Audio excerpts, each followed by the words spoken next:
Murid kelas 6 SD berusia 12 yang sempat dinyatakan hilang selama 3 pekan, akhirnya ditemukan polisi. Berdasarkan hasil penyelidikan yang dilakukan Unit Perlindungan Perempuan dan Anak, PPA, Satreskrim Polrestabes Bandung, korban ternyata kabur dari rumah dan dibawa oleh kenalannya di media sosial bernama Ed, 19, dan DF, 24. Kapolrestabes Bandung, Kombes Budi Sartono, mengatakan pengungkapan para pelaku bermula setelah polisi menerima laporan dari orang tua korban yang kehilangan anaknya. Dari laporan itu, anggotanya kemudian melakukan penelusuran dengan memeriksa CCTV dan meminta keterangan saksi-saksi. Setelah diselidiki, diketahui korban pergi dari rumah dan bertemu dengan kenalannya di media sosial berinisial Ed. Pelaku Ed mengaku korban sempat menghubunginya dan meminta agar membawanya pergi dari rumah dengan alasan ada masalah keluarga. Oleh Ed, korban lalu dibawa ke sejumlah tempat di kota Bandung. Selama dibawa oleh pelaku, korban ini sempat disetubuhi oleh pelaku dan dijual melalui aplikasi kencan online. Setelah beberapa kali dijual oleh Ed, korban dialihkan ke pelaku lain berinisial DF dan ditempatkan di sebuah apartemen di Jalan Ahmad Yani, Kota Bandung. Akibat perbuatannya, Ed dan DF disangkakan pasal 81 Jo 76D dan atau 82 Jo pasal 76 EURI nomor 17 tahun 2016 tentang penetapan peraturan pemerintah pengganti UU nomor 1 tahun 2016 tentang perubahan kedua atas UU nomor 23 tahun 2022. Tentang perlindungan anak menjadi UU dan atau pasal 2 ayat 1 UU nomor 21 tahun 2007 tentang pemberantasan tindak pidana perdagangan orang, TPO, dengan ancaman kurungan 15 tahun penjara. Akan merilis kasus yang kemarin viral, yaitu berkaitan dengan diduga adanya penculikan anak ataupun anak yang melarikan diri dan tidak kembali selama kurang lebih 3 minggu. Yang viral di sosial media maupun di media nasional, yaitu pada waktu kejadian hilangnya anak perempuan tersebut pada hari Selasa tanggal 28 November 2003. Jadi untuk orang yang hilang tersebut, anak hilang, ialah KJP dengan umur 12 tahun.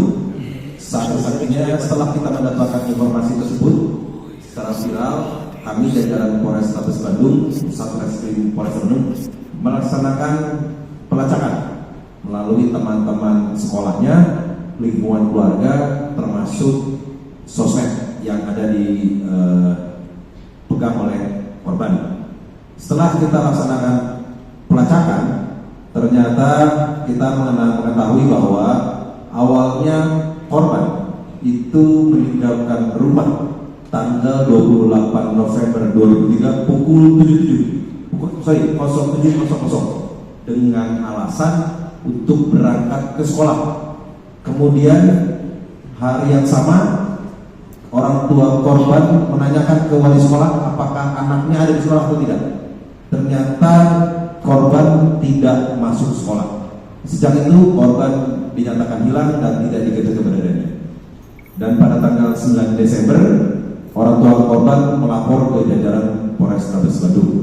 Setelah itu kita laksanakan penyelidikan dan diketahui dari hasil penyelidikan, olah TKP, pengecekan sosial media bahwa korban itu setelah keluar dari rumahnya bertemu dengan pelaku adik. Salah satu di belakang ini, kemudian ditinggal di beberapa tempat, di beberapa tempat apartemen di Kota Bandung. Dan pada saat pelaku bersama dengan korban, pelaku melakukan persetubuhan dengan korban tersebut. Kemudian juga yang menjadi disorokan di sini, pelaku ternyata juga menawarkan korban melalui aplikasi online chatting ataupun aplikasi media sosial dating dan ditawarkan kepada orang lain. Dan di sini untuk korban ternyata sudah dilakukan berhasil oleh pelaku berhasil ditawarkan kepada orang-orang lain. Kemudian setelah itu maka kita amankan dan juga ternyata pelaku selain daripada AD, juga korban bersama-sama pindah ke pelaku satu lagi, yaitu pelaku DF. Sama, pelaku DF ini juga sama, tinggal di salah satu apartemen. Kemudian juga selain daripada pelaku melakukan persetubuhan dengan korban, pelaku juga menawarkan korban melalui aplikasi dating online. Sehingga setelah kita temukan korban dan para pelaku kita kenakan pasal, yaitu pasal 817D atau 82776E Undang-Undang tentang Perlindungan Anak, dan juga tentang pemberantasan TPPO, tindak pidana perdagangan orang. Karena di sini kita lihat di sini dengan ancaman pidana kurang lebih 15 tahun untuk TPPO, dan untuk undang perundangannya 5 tahun paling lama, 15 tahun paling singkat. Kemudian untuk jadi tersangka dua, yaitu DF dan AD, semuanya sudah dewasa dengan umur 24